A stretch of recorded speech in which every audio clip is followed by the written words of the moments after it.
Imaginez un chef militaire si audacieux qu'en un seul geste, il a défié les lois de son pays, s'est emparé de sa capitale sans résistance et en quelques jours a été nommé dictateur. Mais au lieu de s'accrocher au pouvoir absolu, il fait quelque chose d'inattendu. Il renonce au titre après seulement 11 jours, laissant ses ennemis et alliés perplexes. C'était Jules César, l'homme qui a réécrit les règles du jeu politique à Rome, en janvier 49 avant Jésus-Christ. J.C. Jules César, après avoir traversé le fleuve Rubicon avec sa 13e légion, entame une marche rapide vers le sud de l'Italie. Son intention est claire, prendre le contrôle de Rome et affronter Pompée et ses alliés sénatoriaux qui se préparent à résister. Pompée, qui avait sous-estimé la vitesse et la détermination de César, se retrouva bientôt dans une position précaire. Les légions qui lui étaient fidèles étaient dispersées et mal préparées, et le soutien du Sénat, bien que fort en termes politiques, manquait de forces militaires efficaces à cette époque. Remarquant la rapidité avec laquelle César s'approchait, Pompée décida de se retirer dans le port de Brindisium, à l'extrême sud de l'Italie, où il espérait rassembler ses forces et préparer une défense plus organisée. Brindisium était stratégiquement vital en raison de son port, qui offrait une voie de fuite rapide vers l'est, où Pompée disposait d'un vaste réseau d'alliés et de ressources. Comme le raconte l'historien Appien dans son Histoire romaine, Pompée, qui avait toujours le contrôle de la mer, se retira à Brindesbride avec l'intention de passer en Grèce, où il pourrait réorganiser ses forces. Cette décision de Pompée d'abandonner l'Italie fut largement critiquée par ses contemporains et même par certains de ses alliés. On croyait que s'il était resté en Italie et avait affronté César directement, il aurait pu obtenir le soutien de légions supplémentaires, et peut-être que l'issue de la guerre aurait été différente. Mais Pompée, qui était un commandant très expérimenté, savait qu'il était nécessaire de se retirer dans une position où il pourrait combattre dans des conditions plus favorables. Selon Plutarque, Pompée considérait la guerre comme un marathon. Il savait que la force de César reposait sur sa capacité à agir rapidement et de manière décisive, tandis que la stratégie de Pompée était basée sur la longueur du conflit, en profitant de ses ressources supérieures et de son réseau d'alliés à l'Est. Plutarque rapporte que Pompée décida qu'il serait préférable de se retirer en Grèce, où il pourrait utiliser ses ressources et gagner du temps pour renforcer sa position contre César. Avec Pompée et ses sénateurs alliés à l'extérieur de Rome, César marcha directement dans la ville. L'avancée de César fut remarquablement rapide et efficace, ses légions se déplaçant à une vitesse qui surprit ses adversaires. Cette avancée fulgurante fut facilitée par l'absence de résistance organisée, Pompée n'ayant pas laissé de force pour défendre la capitale. L'historien Dion Cassius décrit l'entrée de César à Rome avec l'observation suivante.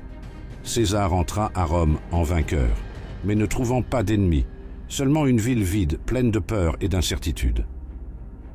Au moment où César arriva aux portes de Rome, la ville était pratiquement déserte de toute autorité. Les principaux sénateurs et magistrats qui soutenaient Pompée avaient déjà fui, craignant des représailles ou, à tout le moins, la perte de leur poste. La panique et la désorganisation s'emparèrent de la ville, et la population, stupéfaite de la rapidité des événements, attendait ce qui allait arriver. César, en entrant dans Rome, rencontra peu ou pas d'opposition.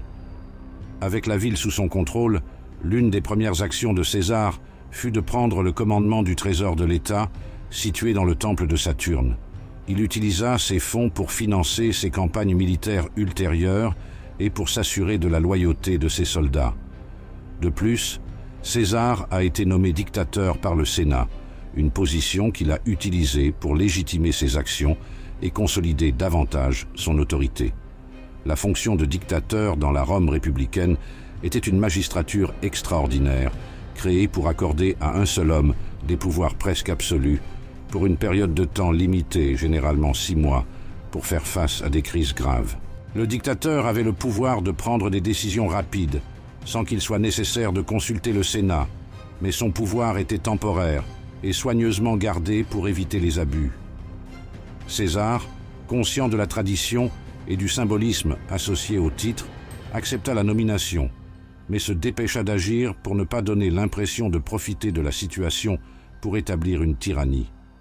Comme le note Suétone, César a été nommé dictateur à une époque de grande crise, mais a démissionné après quelques jours, préférant ne pas tester les limites de la patience des Romains avec un pouvoir absolu.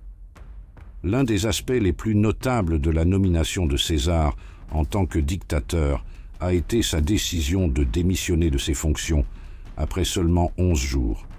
La démission était un geste calculé pour montrer que César n'était pas intéressé à saper les traditions républicaines plus que nécessaires. Il a compris que si la dictature pouvait être un outil utile pour consolider rapidement son pouvoir, la maintenir trop longtemps pouvait aliéner beaucoup de ses partisans et donner des munitions à ses ennemis, qui l'accusaient déjà d'ambition débridée.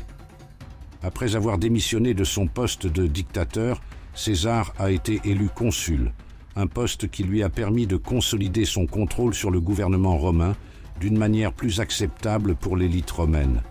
En tant que consul, il avait le pouvoir d'administrer les lois, de présider le Sénat et de diriger des légions, mais il le faisait dans le cadre d'institutions républicaines qui étaient encore, en théorie, respectées.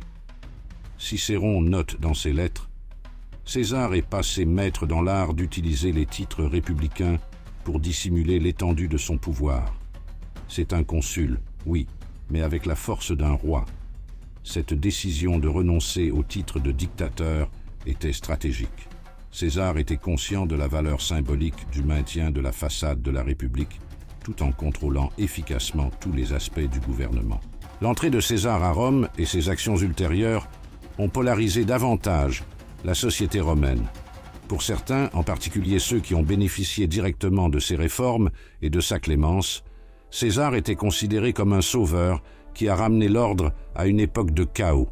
Pour d'autres, en particulier les partisans de Pompée, il était un tyran qui avait détruit la République pour satisfaire sa propre ambition.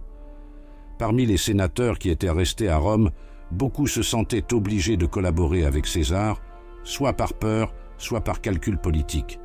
Il y avait aussi ceux qui, même s'ils restaient silencieux, attendant une occasion de se révolter contre le nouvel ordre établi par César.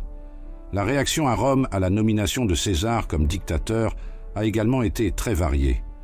D'une part, beaucoup ont vu avec soulagement le fait qu'il n'a pas détenu le pouvoir dictatorial plus longtemps. Cela apaisa les craintes que César puisse rechercher la tyrannie personnelle.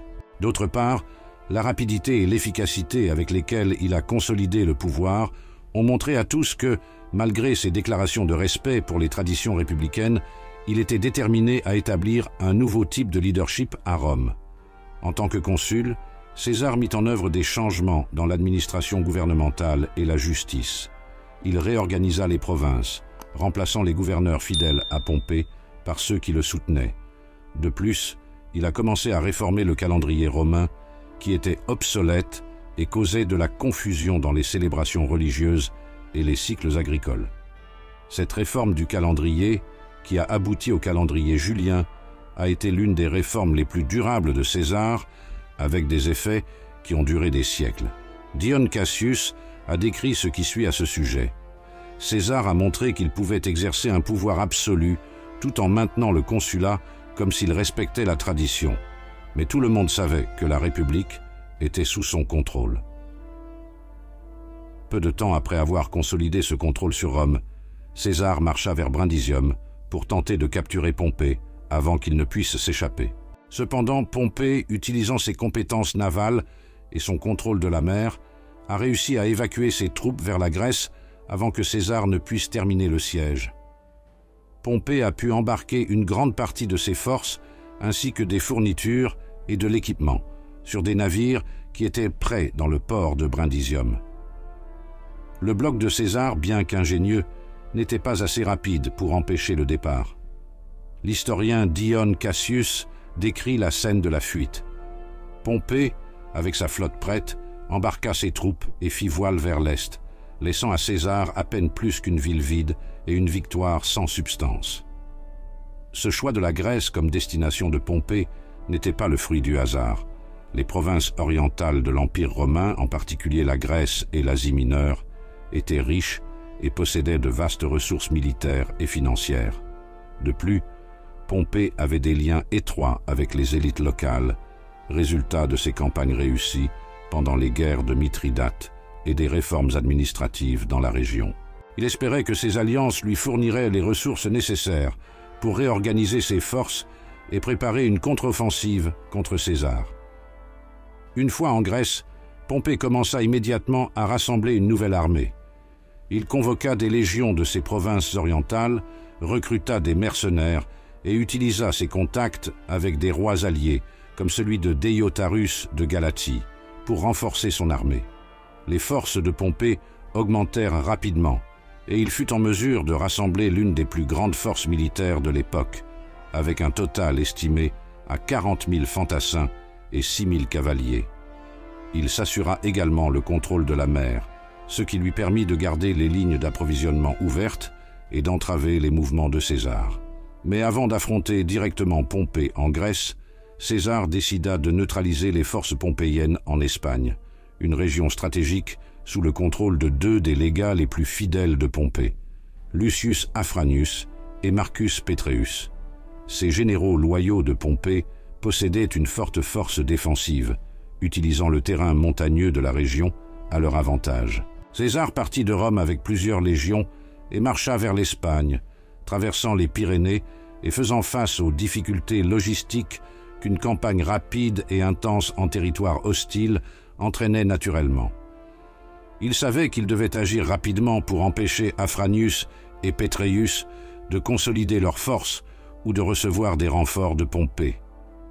La campagne culmina avec la bataille d'Ilerda, où les forces de César affrontèrent directement les troupes d'Afranius et de Petreius, et c'est de cette bataille que nous allons parler dans la prochaine vidéo de cette série. Alors n'oubliez pas de vérifier votre abonnement à la chaîne et de laisser votre like. Rendez-vous dans la prochaine vidéo.